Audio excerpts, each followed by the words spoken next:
Yeah, dude. It's another wild ride, and this week is special because it's not just one super interesting, totally dynamic professional skateboarder on this episode. There's two. Who's the other one? Me. That's right. As you're about to learn, I have made myself a professional signature skateboard, Steve-O skateboard. Yeah, I went into the factory where they made them and signed everyone before they got shrink wrapped. Of course, we did a very small run, very few available at steve-o.com, but I wanted you podcast people to know about it first. So if you want to get a signature Steve-O skateboard, go to steve-o.com. But more importantly, ladies and gentlemen, Ryan Sheckler. You. Yeah, dude. Fucking right on, bro. Stoked, man. Dude, so psyched. Right here in the RV is like 100 skateboards. I turned myself pro, got the Steve-O skateboard right here in my hand. I have not yet set foot on it, and we're parked right outside Ryan's training facility. That's what you call it? Oh yeah, I mean skate park, training facility, whatever you want to call it, man. We use it for everything, man. So you turned yourself pro. Yeah. Has it ever been done before in the history of skateboarding? I'm sure people have turned themselves pro. I mean, they might have turned themselves pro, but no one turns pro and then prints 100 of their own board and signs them. Dude, I went into the actual manufacturer and signed every one of them before they were shrink wrapped. Is that something you're going to do the whole time? You're always going to do that? No, dude. Dude, it was a lot of fucking work, man. Was it?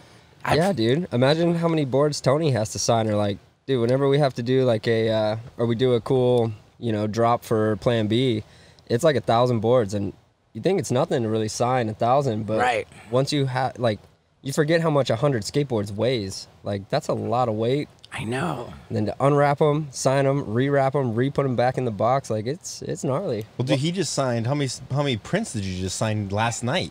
Well, the last couple of days I signed 1,260 prints of those wall ride photos. Oh, sick. Yeah, that photo turned out rad. I was hyped to be there that day, dude. And that's cool. only half of, we got 2,500 of them. Were you signing shit at 13, Ryan? Dude, you're probably signing shit at 8. Yeah. At 8? Yeah, it was crazy because, like, dude, I started competing when I was 7, and, from there, I really realized how much I enjoyed competing. It was super scary to me, but it was also, like, it was like a mental challenge to overcome the nerves that I was feeling, I guess. And, dude, before contests, I would have to go behind the ramps, and I would, like, cry because I was so nervous. Wow. And it wasn't because I didn't want to be there. It was just because I cared so damn much. And yeah, from that point on, dude, it was just kept moving up in the ranks in the California Amateur Skateboarding League, and then won the one factory, this factory division, which was the sponsored division when I was 12. And then that got me invited to X Games and Slam City Jam and the Vans Triple Crown. And I think there was one more Gravity Games. And that year of 13, man, I won every single pro contest. And I only won, man, because I was having fun. There was no expectations. There was nothing on my mind except for I was just a stoked little kid that got the opportunity to go skate with the best dudes that I looked up to. And it just worked out. It just worked out. I couldn't fall. It was weird. You're saying you won every pro contest when you were 13? Yeah, every pro contest that there was the 13th year of my life. Which was 2003. That's the only one. That's the only one I didn't get invited to because Tampa was weird about you had to be pro to be in the Tampa Pro. And so I skated Tampa Am earlier that year because it's the first contest of the year, and didn't do very well, and then ended up winning all the pro contests. Epic, dude. Jesus, dude. So, man, I think I was so excited about doing this with you because, for a million reasons, obviously, but what a huge part of my history you played by being on the cover of the issue of Big Brother magazine, which fired off all this controversy. And for anybody who doesn't know what Big Brother magazine is, this was a skateboarding magazine which was for no purpose other than to just be filthy, inappropriate, just bad. You know, like they just did all this bad shit. And it was the people who ran Big Brother magazine who went on to start Jackass. So this is like the origins of Jackass. And the cover of Big Brother that had Ryan Sheckler on it. How old were you then? I was 8. 8. So, Yeah.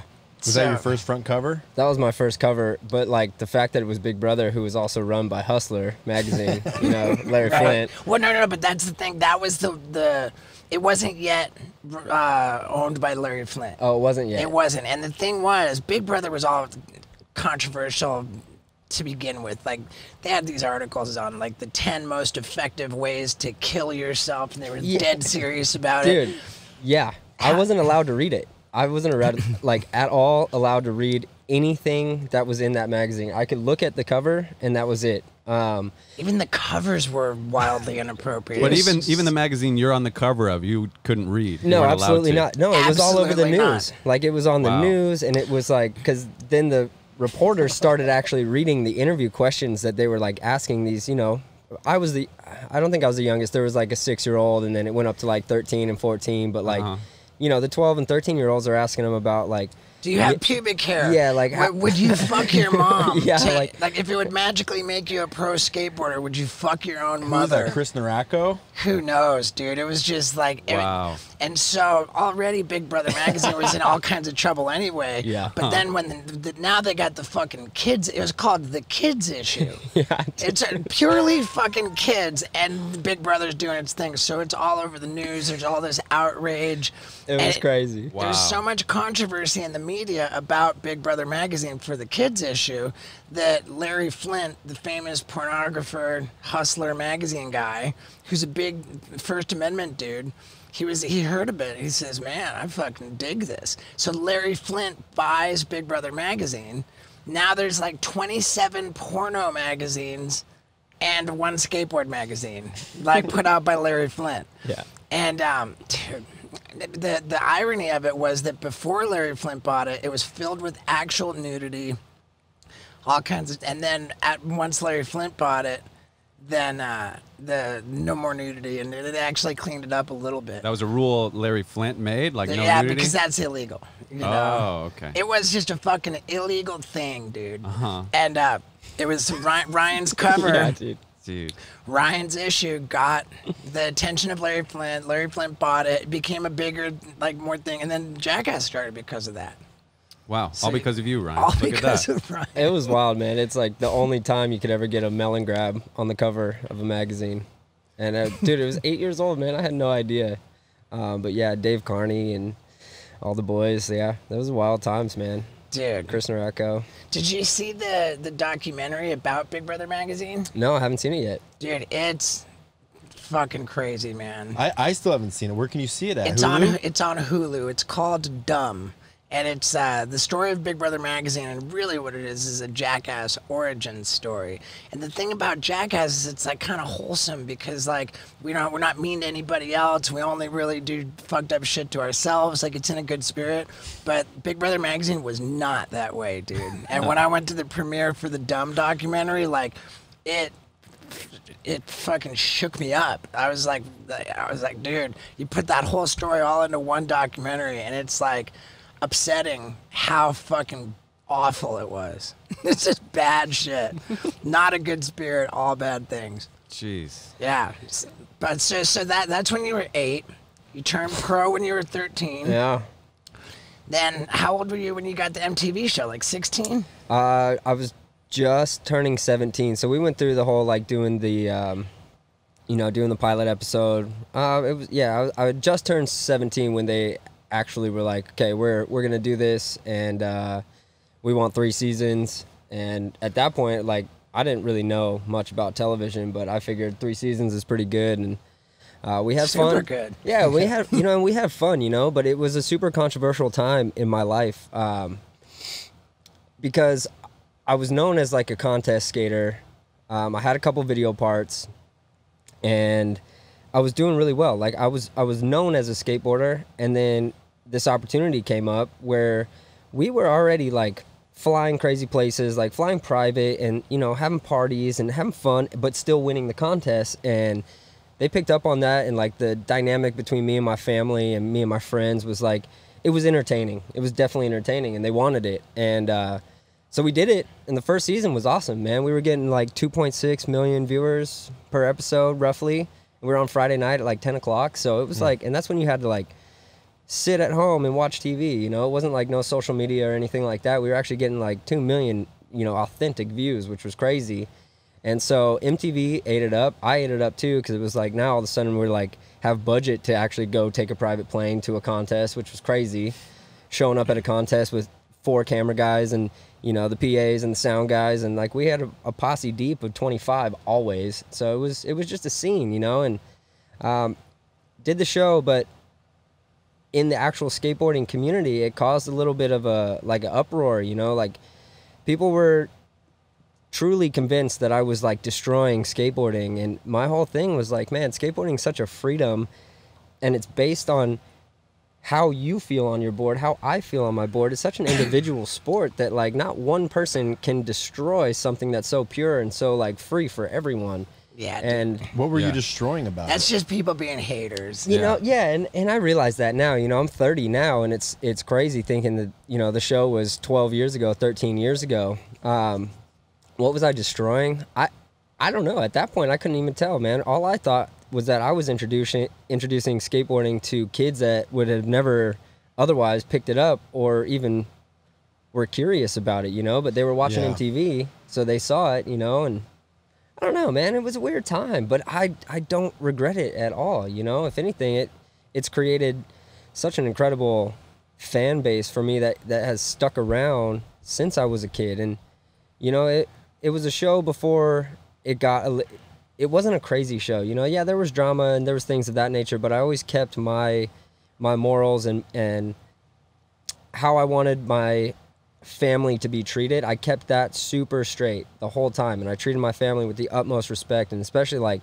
dude, MTV's wet dream was my parents getting a divorce on the show, you know, and I had no idea that was going to happen. I couldn't even see it coming, honestly. Really? And yeah, my parents split up, and I was destroyed, bro. I was destroyed. And so that was, you know, How What old were- season was that? Oh, I'm sorry. Yeah. that would have been like it might have been in the second season. So you're like 18 when your parents split? No, I was my parents split when I was 17. So I had like 4 months left of being 17 to like I just remember because I wanted to move out immediately. You know, like they got divorced and I wanted out. Because of that? Yeah. How much time was in between filming seasons? Would you like film a season, then you're off for like 9 months, and then film No, again, or man. you just kept filming back to back? we did film back to back. Yeah. It was all back. That's how we got 3 seasons done before I was even 19. You Right. know? And by the 3rd season, I was over it. You know, I was just over it. It was crazy. Of like, you know how it goes, dude. Like I was waking up to 3 cameras almost every day, and it was like a Monday through Friday thing, and then, you know, having to like reshoot breaking up with girls that I really cared about, you know, and it Oh, was really? like, yeah. Oh my God. And Whoa! So you broke up with a girl, and they were like, "Can we get that again? One more?" Yeah, and that happened twice, dude. And I was like, man, fuck this, dude. Like, Oh my god! Were you like, are you serious? Are you like Yeah. contractually you have to? I or- mean, I didn't even know if it was contractually. I wasn't even thinking like that then. I was just like, man, I guess if it's like, fuck. so I dude. would like take the mic off, go explain to my girlfriend what had just happened, and like, still we're breaking up. Like we're broke up, but I need you to be a team player, and like, Whoa. I need you to be a team we player. got to break up again. Who broke up with who? You broke up with her? I had to break. I was always breaking up with the girls. Fuck. Yeah, man. Man. It was rough, dude. It was rough. It was rough for sure. But, you know, I don't take any of it for granted. It was a wild experience, you know. It definitely shaped a lot of who I am today, and experiences that I somewhat don't want to get back into. I've been offered to do a TV show again. I'm like, nah, you know, like I'm working on our own things in here, doing the Sandlot Times. So it's like, it's a lot more fun, and it's a lot more 100% of our control. That's the main Jesus, thing. dude. We need to have control of what we're putting out. So, did your skateboarding? It didn't suffer at all for the MTV show going on. I don't think it suffered at all. If anything, I think it made me skate even gnarlier because I knew I had a huge audience watching me skate. You know, it's like you do these video parts and, you know, maybe a couple million people see them over years. But like, man, we were having a couple million people watching skateboarding every Friday. And so I was Right. like hyped. Plus, that's just the first time it airs. Then you've got all the reruns. Like MTV played a million times. So by the time the show's run its course, with all the reruns included, like way more people. Oh yeah, for sure. And so like I was psyched. I was like, man, and my skating was on point. Like, dude, it was the glory years for sure. Like 15 to 20, 23, 24 was like, those are the best years of my life that I think of, you know, skating wise. And now, you know, it's like went through the sobriety thing and, you know, got caught up with drinking and had to figure that whole side out. And, you know, at 30 right now, being sober and fully comfortable in my skin and who I am, now I feel like the second chapter of my life is 10 times better than that first one.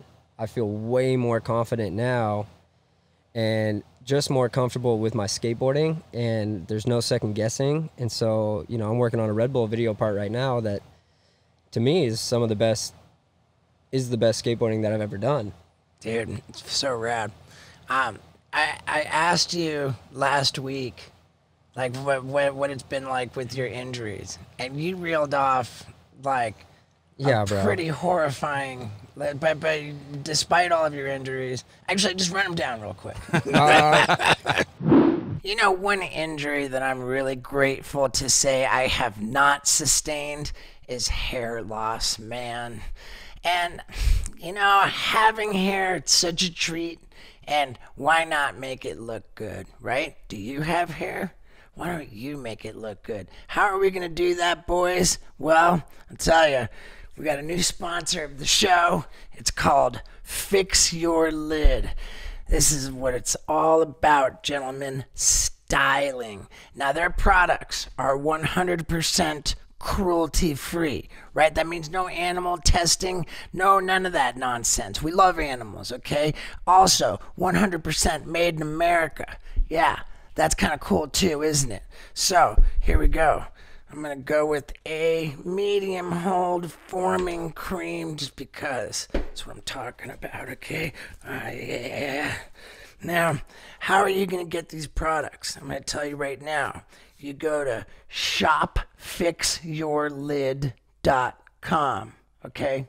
And use the promo code STEVO. That's going to get you 10% off your order. Plus, if you do so right now, and go ahead and do that as a supporter of the Wild Ride podcast, because when you do that, make your order, you are automatically entered to win one of these super dope coolers, Fix Your Lid branded, signed by me, and it will be filled with Fix Your Lid products. Yeah, dude. So, one more time. We're going to shopfixyourlid.com. Enter the promo code STEVO. And we get 10% off our order. And we're automatically entered to win one of these super killer coolers. So, get on it and do it right now. Now let's hear about injuries. Yeah, man. So, I mean, the most recent one, I broke both my ankles and fractured my L1 in my back on one fall, fell 16 feet, and completely had to get reconstructive surgery on the right ankle. The left ankle kind of just like smashed together, so I didn't need surgery on that, no back surgery. Broke my left elbow 6 times, right elbow 4 times with plates and screws in here. Liz Frank injury on my right foot, completely separated the first metatarsal and had to get that. That took over a year to heal. Both MCLs, both meniscus. Jesus. Just got MRIs today for my ACL and my left knee. Concussions, 3 concussions, 2 of them hospitalized. And like, dude, it doesn't matter. I get more angry at myself that I'm like, fuck, you let yourself get hurt again. Like, okay, physical therapy, we'll be back in, 3 months, 6 months at the most. But and despite all the injuries, like, I mean, I've seen you skate. Like, it's not it doesn't affect me. You know, it's like even with this knee that I'm dealing with right now is like it's not really a big deal. It's only a big deal if I'm like jumping off something big and I catch it a weird way and it sends this like nerve pain from my hip all the way down to my toes, and then I just got to lay down, kind of let it chill for 10 minutes, and then all the feeling comes back, and then I can skate again while the adrenaline's high. But you know, sometimes I have to take a day off, and I only got MRI today just because I've been like curious, like why does it allow me to skate, but then sometimes it doesn't. So it's a weird thing, man. And the more you get injured, the more you realize about your body. Dude, Wendy for sure farted. Oh, Wendy just farted for sure. Hey, that's a wild ride first. Yeah. Right there. Yeah. She's all relaxed. That's a dog fart. Yeah, dude. Wendy farted big time, man. Wow, I'm so glad. I've never been more happy to be up in the front of the van And here. then she I'm keeps sorry blowing about the wind that. back here. Hey, can you turn on the fan Oh, up there? my It's on. God. Yeah, Look at her. It's on. The fan up She's there So is proud of on. herself. She busted ass, dude. Shit Dude, I herself, think it's starting to dude. get to me. Oh my God, can you It'll- turn it up a notch? Or maybe open up the door. Jesus. Oh, we're in uncharted waters right Jesus here. Christ. All right, I'm gonna open up the door a little bit. Okay. I'm Are we gonna good? I'm gonna turn this up a little. I got dogs, man. It's not. Dude, I set up this board today and just started daydreaming about tricks that I want to pull in your spot here. Yeah, man, we're gonna get you in there. That step up. Step that, up to board the one slide. the step up that I ollied last time. Yep. I want to kickflip that. I know you do. I saw you. I know you do, and I want you to do that as well. That clip they played of you on Ridiculousness, where I think you kick flipped over the 14-foot landing or something Yeah, like that. Costco gap. Yeah, I mean, was that the first attempt, or is that because that fucking was gnarly? that was the fourth attempt. That was the fourth attempt on that one, and that day played out super crazy. We had been partying the night before, and that's one of those tricks where like any of my super big tricks, I don't plan to go do them. I have to wake up and be feeling a certain way and just fucking amped up. And I woke up and I was amped up, and I hit up the photographer and hit up my filmer, and I was like, hey, I want to go, because I had ollied it previously, and it took me 5 tries to ollie it, like 4 years before that for an Oakley video that I was doing. And so I just randomly woke up and thought about that spot. We showed up there, and my whole deal was like, if I don't ollie it first try, today's not the day. And I ollied it first try and stomped it and was like, okay, I guess today's the day. And yeah, 4 tries, and like the attempts for it are gnarly. Like Yeah. I exploded. And the one I rolled away from was just like, I couldn't have done it any better. Yeah, I couldn't have done you it any seen better.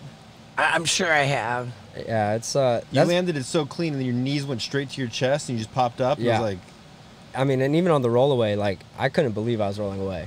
'Cause that was at the ultimate. I think that was as much impact as I could possibly take. yeah. And you said one of your buddies just jumped off it, and Wasn't he broke even a- both of his legs. Yeah, it wasn't even a buddy, dude. It was just some random dude that my homies were like, "Hey, you have to check out this kid on YouTube." He was talking about me, saying that it wasn't that big of a deal, and then he went and he just ran and jumped over it, and yeah, broke both his fucking ankles, man. Oh, no way. Yeah, Yeah, it's gnarly. How old were you when you did that? I've In between surgery number 34 and Yeah. 36. I think I was 19 or 20. God, So, dude. yeah. I shattered my ankle doing this boneless off a porta potty with Danny Way crashing a cart through it. I saw that. And so I had to go get surgery, and Danny took me to his surgeon, Dr. Previte. Has Yep. that guy done any of yours? No, but I do know Previte. I know Previte. Great doctor. He's a great doctor, dude. It's crazy how much I believe in my ankle after that. Well, yeah, when you have a good surgeon, it's like, it's on. You know, the same dude's done all of my surgeries, Dr. Warren Kramer up in Newport. He's a surfer. He's just a cool guy, but he's a smart cat, and he understands that, like, athletes are going to keep moving, and he knows we're going to keep moving. And so he does surgeries that are not going to, like, lock you up and tie you up. And I got really lucky that he's my surgeon. And it's crazy to say that you have a surgeon. You know? Yeah.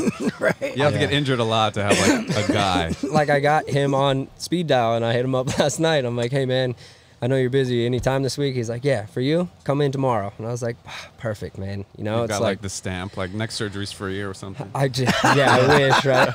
That's funny. My insurance would love you, that. You have a surgeon on speed dial. We have a bail bondsman on speed dial. For Hey, us. man, you know, to each their own, for sure. It's not a bail bondsman, but my criminal attorney I have a good relationship with. No, and we also have a couple, that one chick that bailed you out last time. That's just Yeah.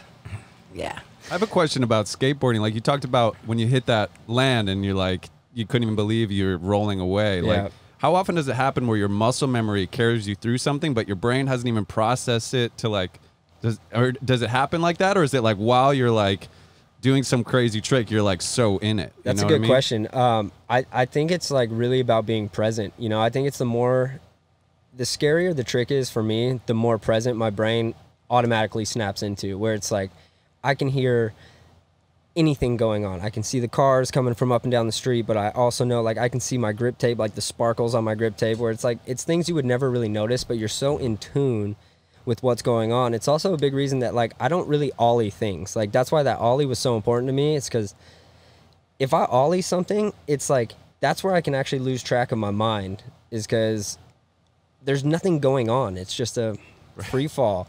And I get the tendency to like shake my feet, or like I'll bail big ollies. But if I kickflip or if I flip my board, my brain has so much more to think about. And all of a sudden I flip it, catch it, and then I'm rolling away instead of just like ollieing and like do, you know, like free falling. So you prefer kickflipping? I prefer kickflipping or flipping my board down big things. It keeps my mind focused. Anytime I just ollie something, I'm like space cadet. You're like in the air, like, did I leave the faucet on? Or like something? Similar, you know, or like you start second guessing that you know how to ollie, and it's like, oh, but then you try a kickflip and you get close. You don't have time to Yeah, second guess there's yourself. no second guess time. Yeah. Wow. So in a competition, when you're on a run, do you know what tricks you're going to do ahead of time, or is it that in the moment? Yeah. No, the runs for me, like, some people can do that. Some people just have it like that, where they can, like, you know, like Ashad Ware, he can get on a skate park, any course, have zero practice, and skate a 1 minute run, and it looks like he's been on that, you know, course for the last week practicing that run. And then he'll switch it up the next 3 runs in a row, and you're like, man, how'd you do that? For me, I have to go in there and kind of map it out. You know, I'll map out 2 runs, and hopefully I get my first one, and then you can build on that from there. I kind of play the game with runs, but for me, I can't just go in like cold turkey and just be like, oh, I'm just gonna skate for a minute and see what happens. Like, I like to plan it out, because I want to get as many tricks into a run as I possibly can. Like good tricks, you know. So it tripped me out when you said that your parents divorced on TV. Yeah. And then here's my fucking crazy thought that I had.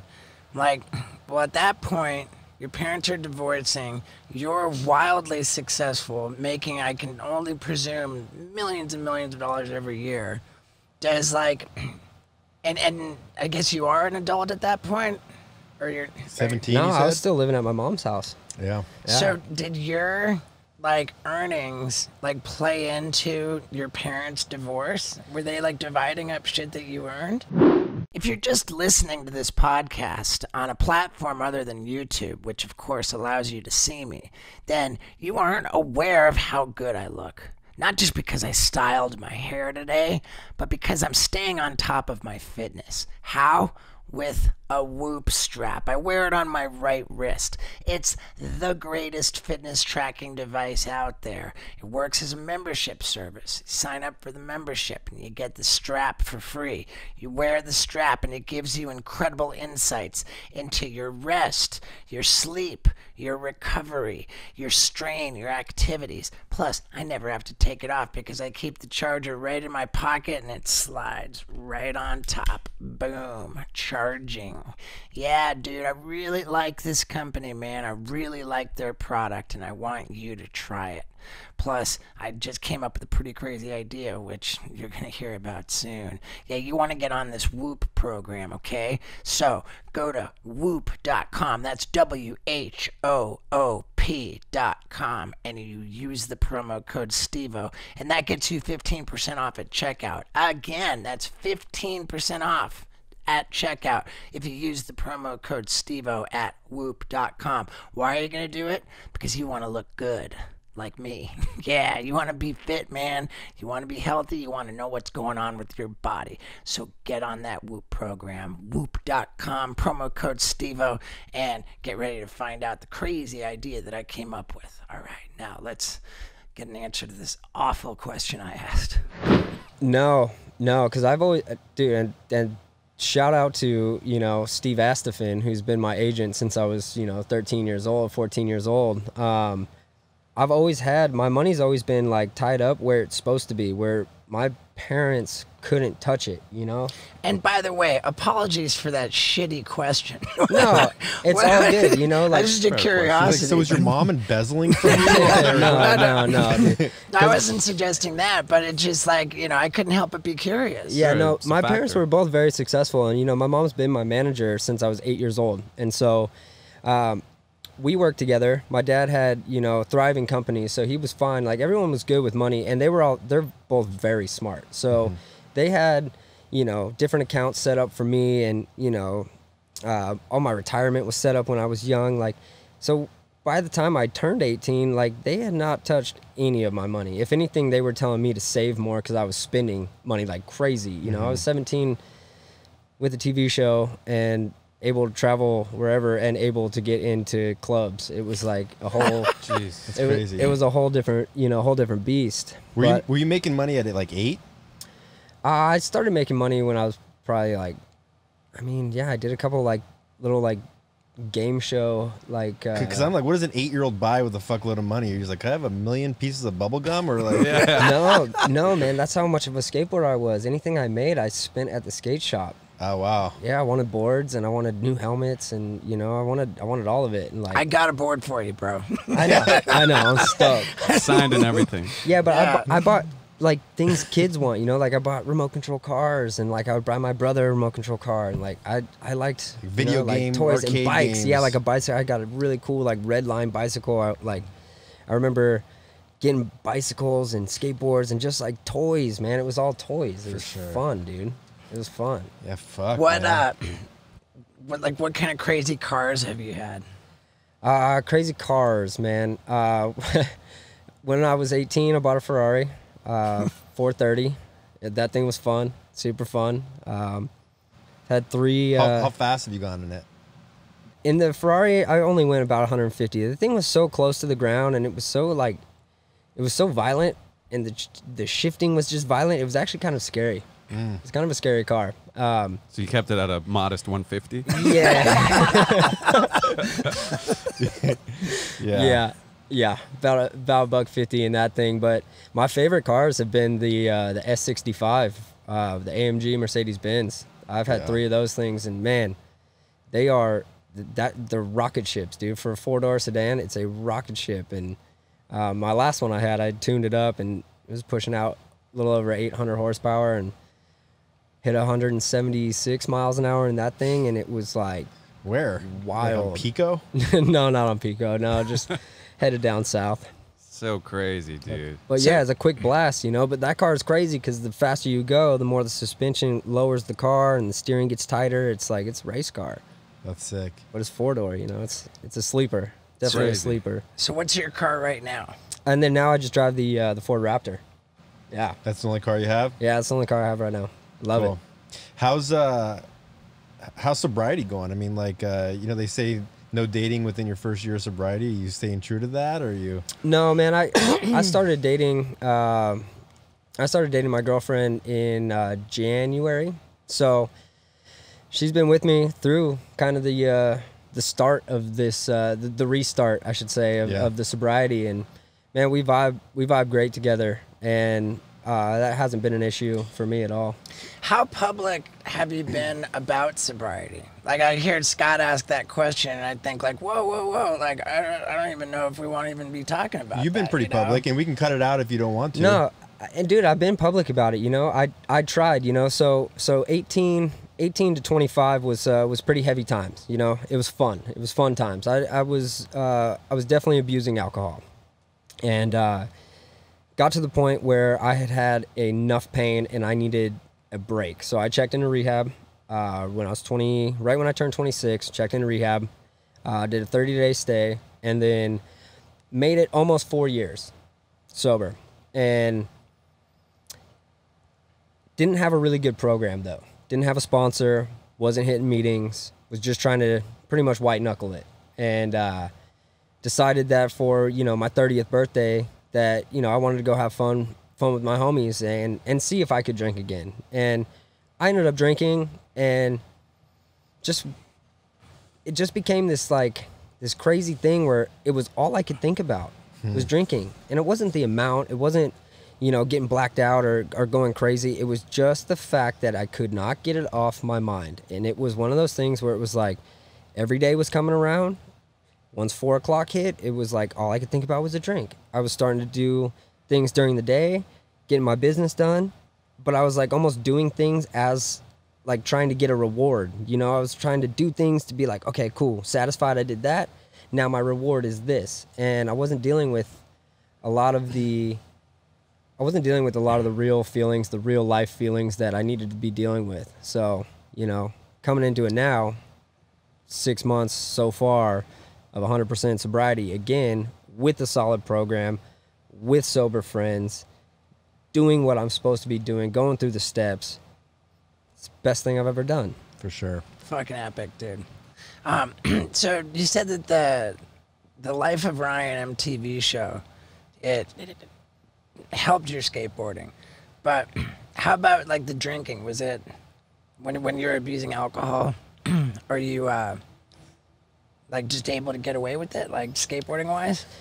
Yeah, man, because I was young, dude. Like, I don't know, my body hadn't been taxed enough from the actual drinking that, like, man, I was still able to go party, wake up the next day a little bit hungover, but like a psyched I was like a psyched hangover. I wanted to skate something gnarly, and I wanted to do it right then and there. Like, wouldn't wait for the photographer to set up, wouldn't wait for the filmer to set up, would just start jumping down 15 stairs. And, that went on for years, dude. That went on for years. And I look back at it now, and I don't regret it. It got me to this point where I'm at today, where I'm so blessed and so thankful to be a professional skateboarder, to still be in the mix, to still be filming, and like to have the Sheckler Foundation, to be giving back to so many different types of communities that I had to go through that pain, man. I had to go through those trials and tribulations that were set in front of me. And, what's the Sheckler Foundation all about? So Sheckler Foundation, basically we do a lot of work with A-Skate, Autism Skates, the adaptive crew, which are the guys that are running around in the wheelchairs, and guys that are missing limbs and skating with prosthetics, and inner city kids. We help build skate parks, and we just help give back to at-risk youth, man, to kids that need a shot, and do a lot of work with the hospitals and children's hospitals. And it's been something that, started when I was 17 years old, because I got the opportunity to grant a wish from MakeAWish Foundation to this girl named Casey out in Texas. And she had leukemia, and it was so crazy, man, because she was so happy and such a rad spirit. And, she'd been going through chemo and shouldn't have been in the mood that she was in. Like, that's what I thought. And she told me that she wanted to hang out with me for the day, because she respected how I treated my family and my brothers after my parents got divorced. And so it was like this whole thing of like, man, I thought my life was like kind of in shambles when that started happening, and it was so public. But she told me that she found strength in that. And from that day forward, all I wanted to do is I want to give back to the fans and to the people that have allowed me to live this life that I live. And so yeah, man, we've been running 13 years strong with the Sheckler Foundation, and donated a couple $1 million. And wow, Six. Yeah, and amazing. we're helping, man. Our whole initiative is, be the change you want to see in your community. So, we do a huge call to action once a year, where, we just get everyone from America just kind of hitting us up with what they want to see changed in their community, and how we can help with, whether it's skate park or hospital or, you know, building a safe place, like safe playgrounds and things like that. It doesn't always have to be skateboarding. It's just kind of what's on your guys' mind, man. We're here for the community. So, Do you have a call to action coming up soon, or did you guys already do one this year? we just did it. We did our Skate for a Cause tour, and we did a 10-stop tour where each stop we donated 10 grand to the winners that we had picked through our call to action, and it was cool. We took a big tour bus and we just freaking traveled across America, man. It was awesome, and we stopped in on places that we had already previously donated to in the years before, and just kind of did checkups and just kept the vibe right, you know. And it's super cool because we'll do it where it's like we'll show up at a spot, we'll do the $10,000 grant, but it's like, you know, there's like 60 to 100 people maybe, you know. It's kind of it's a small, like really intimate setting, and so it allows me to be able to talk to every single person that's there and to like really get on ground level with everyone. And we got pro skateboarders that come with us too, David Reyes, Manny Santiago, Chaz Ortiz. Like we got a sweet crew. Fabrizio Santos. Like we got a really fun crew, and it's all dudes that just love skateboarding and love what skateboarding's done for their lives, and we all just want to contribute what we can to, you know, not to the less fortunate, but just to people that are feeling it. It's good. Wow. Yeah, that always used to fuck me up, man. Like when I was drinking and I was beating up on myself, and then I'd see a story of somebody that's dying of leukemia, and I'm like, man, here I am getting fucked up, and they would give anything to not have this disease, and it just make me feel so shitty, dude. Yeah. I mean, that's that self-pity, you know, but it's like no one could tell you that you were going to feel that pain, you know? Like no one could tell you, hey, you should stop because you're going to feel all this pain and you're not going to like it. It's like I'm pretty hard-headed. I have a feeling we all are. I had to experience it myself, you know. I had to get to that point where I was fed up with feeling the way I was feeling and stop feeling sorry for myself and actually do something about it and get healthy, man. I got a lot to contribute to the world, and not only the skate world, just to the world, you know. Like I feel I have something to contribute, whether that's love, whether that's respect, you know, a solid role model, whatever it may be, you know. If I can help one person with my story, and like, you know, sobriety is cool. It's cool. Yeah. You know? Yeah, it is. I'm enjoying the shit out of it because Yeah. I got sober right before I turned 30, and I'm like, fuck, I wish I would have done this a lot earlier. I got sober at 33. 33. Uh-huh. Yeah. Yeah, dude, it's pretty rad to jump on it early, man. Yeah. Yeah. Well, Oh, man, Wendy farted again, dude. look at her. She's just a pig of shit, dude. Should I open the door Yeah, again? we should probably I don't open know the if door. it's that, if it's a... All right, you guys let me know. The last one was a bomb, dude. Okay, you Last guys, one was a bomb. you guys let me know. The I last haven't one- caught this one yet. Maybe you guys are just like you built up a tolerance now. So, your sponsors have been the same for... How long have you been riding for Plan B? Plan B since I was 15, so 15 years now. I've been on Oakley since I was 7 years old. I've been on Wow. Etnies since I was 7 or 8. Yeah, man. I mean, and those are my longest running sponsors by far, and it's just like, it's just loyalty, bro. It's So loyalty and killer. it's family. It's family at this point, you know. It's like, and Red Bull, man. I've been on Red Bull since I was 14 or 15, and I couldn't see myself being anywhere else. You know, it's like the freedom that these companies have allowed me to have in projects that we do, trips that we want to go on, whatever it may be. And especially with Red Bull, it's like, you know, like they'll hit me up. You want to go to a Formula One race? I'm like, absolutely. I would, you know, like, Yeah. Yeah. Dude, who does it? Of course, you know, Red Bull does the coolest thing. I was in Taiwan with Red Bull, and they were hosting the championship paper airplane contest. Oh, that's shit. sick. And it was tight, you know, and I Yeah. went there and we threw out the first planes and they were terrible, but it was like the fact that Red Bull is in every type of sport, every Oh, my type God. of community is Yeah. like the coolest thing to me, man. And they always include me and my crew in it, man. It's like, it's amazing, dude. Have you been to the super high diving? No, I haven't. Oh, my God, that shit's so How high? fucked up. I haven't. It's crazy. Like, over 100 feet, I Yeah, think. it seems not off the side of the cliffs and stuff. Yeah, I watched on TV. It's Yeah. so crazy what Yeah. they do. And Red- these guys like doing flips and shit. Like The difference with the super high diving is that they land exclusively on their feet. They don't go head first in like they do in the Olympics. I wouldn't even jump off 100 feet. Like, Nah, bro. They do like insane shit, dude. Yeah, they're spinning and That's- flipping the whole way down. That's an important question, I think, that we call it what, action sports. The whole like pressure in action sports to just constantly push, more flips, more twists, more higher fucking jumps. Like it's fucked up. You know? It's gnarly. Did you see the documentary? It's called The Crash Reel about this snowboarder Kevin Pierce. Yeah. And he gets this traumatic brain injury. you like, saw that? Yeah, and I know Kevin personally. Yeah. Wow. Yeah. I never saw it. So It's such a heavy indictment of action sports in general because like here, he was dude, the guy was on fire, man. Half He pipe, was snowboarding. Yeah, and the half pipe, like it was the first Olympics, I want to say, where they increased the height of the snowboarding half pipe by like a lot. I don't know, a lot. And he was training for it and like had this horrible fucking head injury. The guy's never been the same, really, man. Yeah. You know. Wow. And he was, he was the one that was gonna be the gold medal. He was like Wow. gold medal Yeah, contender by for far, sure. by And- far. because that's just ice you're hitting. Like it's so unforgiving, right? That Yeah. half pipe. It looks It was- like snow and like it's not so bad, but it's It was so fucked up. Yeah. What was crazy to me was his brother, how self-aware he was. Yeah. You know? It was like, dude, this guy is more in touch with himself than I am. Like, it's fucking... Yeah.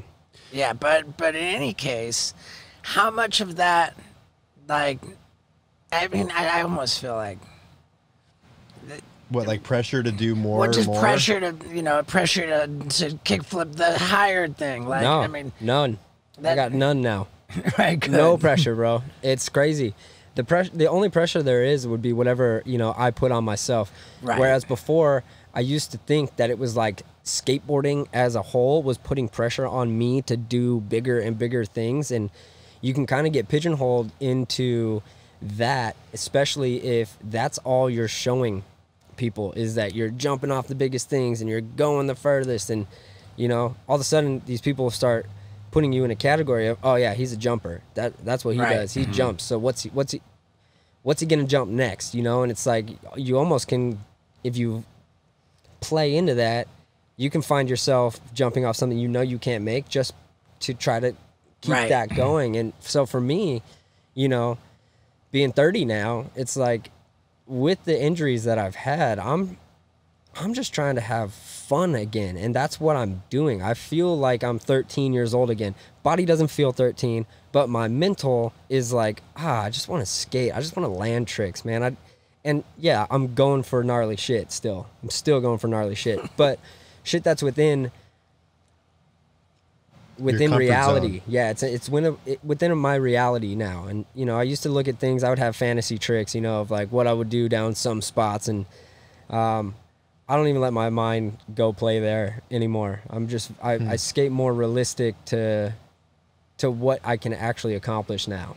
But Red Bull's not like, yeah, you should probably try and do this, or do they just stoked on whatever you give them? Red Bull's just stoked, bro. They're just stoked because they know I'm not lowering my bar by any means. I'm actually more productive now that I'm having fun, and I'm not worried about what people think about my skateboarding, or if I deserve to be a skateboarder, or if I've made it in skate. Like, I'm a skateboarder through and through. I've been skating since I was 2 years old, and Yeah.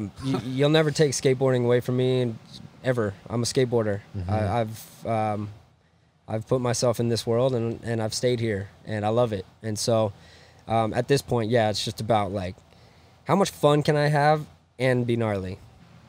It's That's where I'm crazy at. watching you skate this facility. Like, Just home court advantage. I mean, it's fun. Watching Ryan skate it's to me, it seems like the complete opposite of what he was talking about preparing for a contest run. Because it's just like, like all over, just the spontaneous tricks on Yeah. all the, But see, that happens when I'm having fun.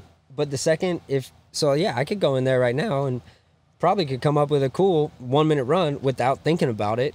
But the second you tell me it's a contest, my whole mind switch. Everything in my mind goes, whoa. Okay, we have preparation steps for this, period. and we don't falter. We do not skate a contest without going through these steps. Fun skating, it's exactly what it is. It's just fun. Contest skating is gnarly. You still love competing? I still love competing. Yeah, I'm a competitor through and through. You competitor with everything else in life, or just skating? Absolutely. Absolutely. Dude, I'm getting pretty fired up to skate, dude. If you guys have any more questions, I actually have one thing I wanted to bring up.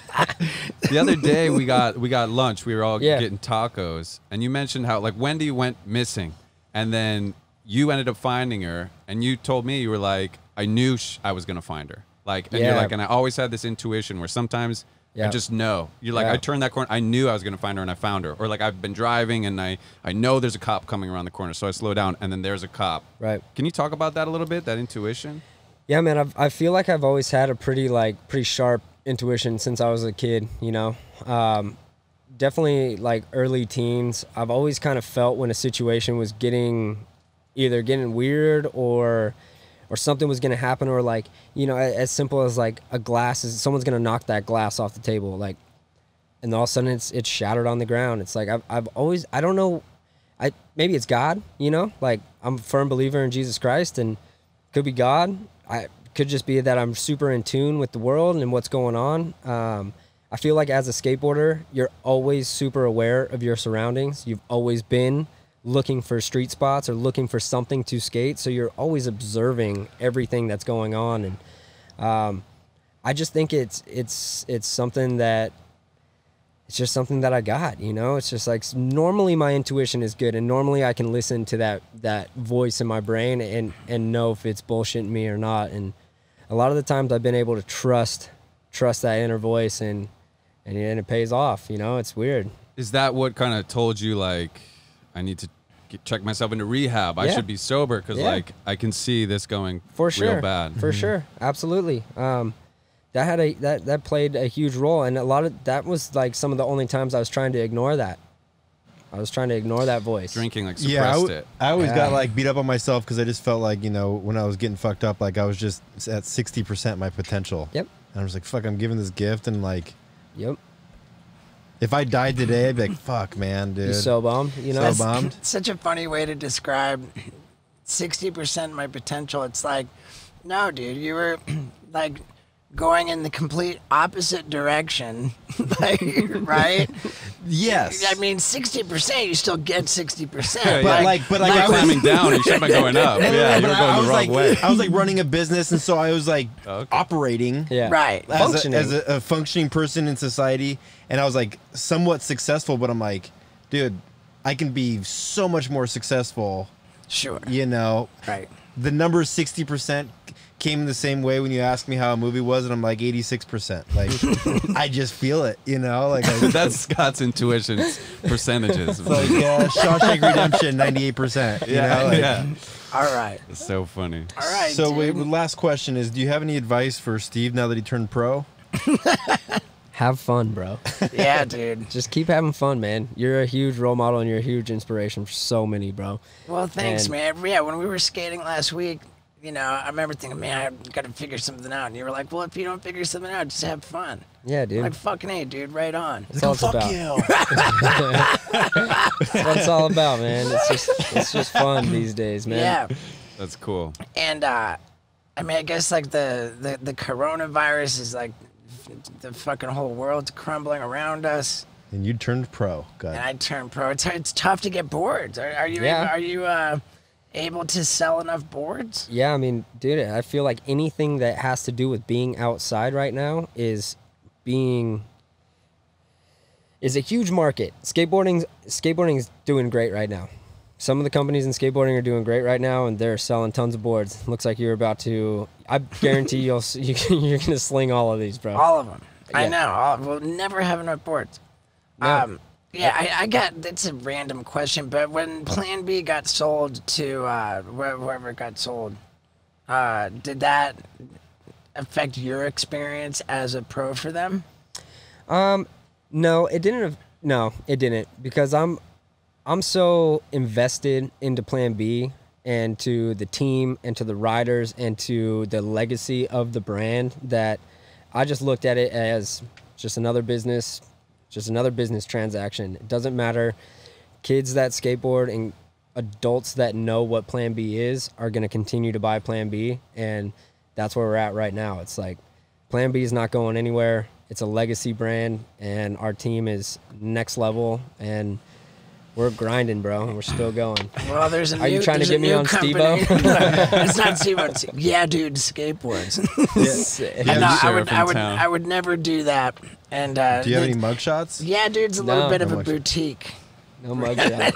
Boutique brand. There you go. Yeah. It's Yeah. Dude, I'm so glad I didn't jump on this board and ride it. I was like, I saw it sitting there. I'm like, I'm just gonna jump on it. I was like, Dude, it wouldn't have mattered. Dude. I Who know, cares? but then I you're haven't like- jumped on it yet. I know, but I know how you are. I'm fucking getting ready to. You can do it barefooted No. with those not Walmart even. feet right there. That and those Walmart. Look at this feet for the camera.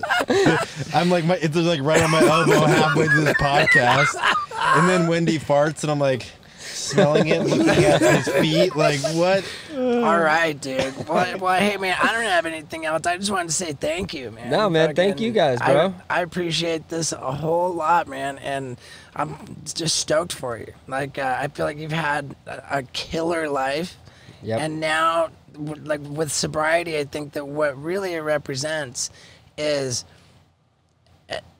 for me anyway, it was like, all right, I'm this Steve-O guy, and it's like this whole thing, and I'm so invested in it. I never know how to turn it off, and I've just got to be this. And then, like, I'm afraid that, like, I'm gonna have the end of my career, and then I'm just gonna be useless and worthless. And then sobriety for me represented, like, some separation, to work on separating, like, who I really am from this ridiculous persona, which I'm not, you know. And I feel like, as a pro skateboarder, you know, you get 30, you're fine. You know, 40. Look at Tony Hawk; he's in his 50s. But still, I think that in almost anything that you do, and particularly in anything like involving athletics, you gotta, like, kind of head into the later part of your life, like, with Being comfortable being Ryan. right. Just- It's that just- separation. Yeah. You seem really comfortable in your own skin, and that's kind of Yeah. what it's all about. Yeah. Yeah.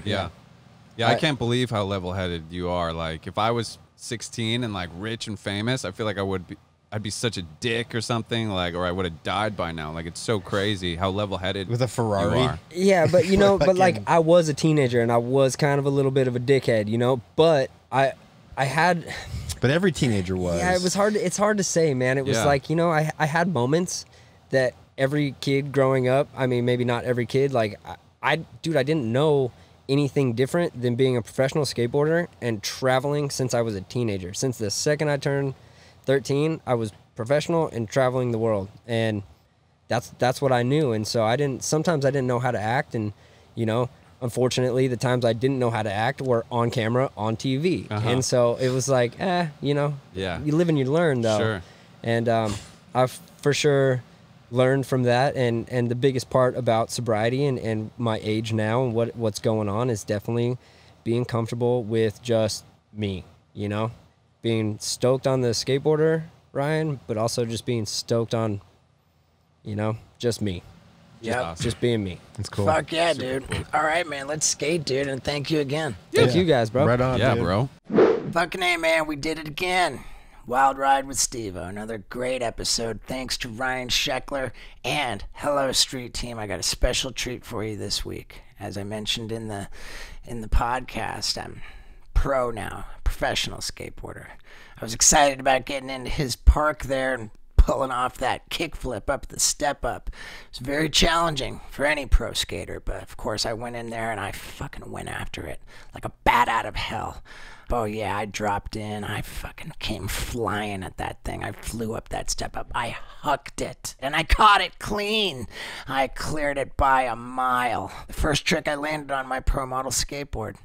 Really excited about that. It's gonna be included in a very epic, what's called a part, compilation of incredible skateboard maneuvers, which I will be launching at some point to announce my board to the world, but the street team already knows about it. So stay tuned. This pro skater signing off.